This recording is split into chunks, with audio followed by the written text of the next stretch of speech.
আপনার অন্তরে যা আছে, আপনারা যে বাধ্য করে তার কথা বইলে দেন না। আপনারা কি করবে বলেন? আপনারা খুন করবে?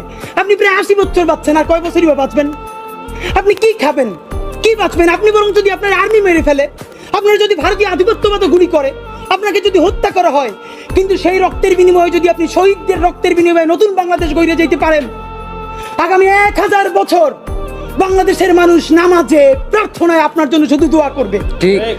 বুড়ো মানুষটা থেকে শুরু করে শিশু আপনার বক্তৃতা শুনে মাননীয় উপদেষ্টা কতক্ষণ জানেন? যতক্ষণ আপনি জুলাইয়ের জবানে কথা বলেন।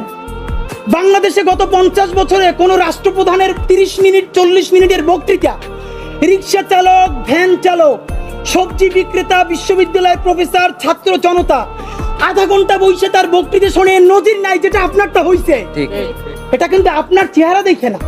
আপনি রাজনৈতিক দল করছিলেন, ফেরও করছেন, কিন্তু এইবার যে আপনার এই বাংলাদেশের পক্ষে হৃদয় নিংড়ে ভালোবাসা, আপনি যখন বক্তৃতা করেন আপনি আর্টিফিশিয়াল কিছু বলেন না, কিন্তু আপনি যখন ঘোষণাপত্র বললেন আপনার চেহারায় আর্টিফিশিয়াল ছাপ।